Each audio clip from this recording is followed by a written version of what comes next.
Hi అండి. ఇవాళ మనం 1 మినిట్ సింపుల్ స్నాక్ చూసేద్దాం రండి. దానికి కావాల్సిన పదార్థాలు మురుమురాలు, ఆనియన్స్, ఉప్పు, కారం. ముందుగా స్టవ్ ఆన్ చేసుకొని బాండి పెట్టుకుందాం.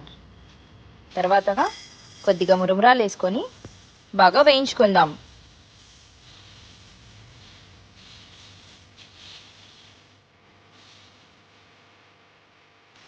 బాగా వేయించుకున్నాక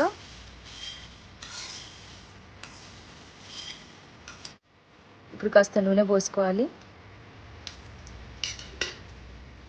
కొద్దిగా సాల్ట్,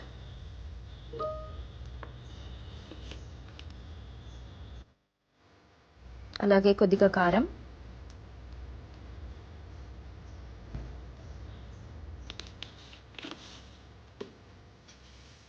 ఇప్పుడు బాగా కలిపేసుకోవాలి. ఇప్పుడు స్టవ్ ఆఫ్ చేసుకొని సర్వింగ్ బౌల్లోకి తీసుకుందాం. సర్వింగ్ బౌల్లోకి తీసుకున్నాక కొద్దిగా ఆనియన్స్ వేసుకొని గార్నిషింగ్ చేసుకుందాం. అంతే, సింపుల్. మన snack ready. Like, share, subscribe to Vara blogs.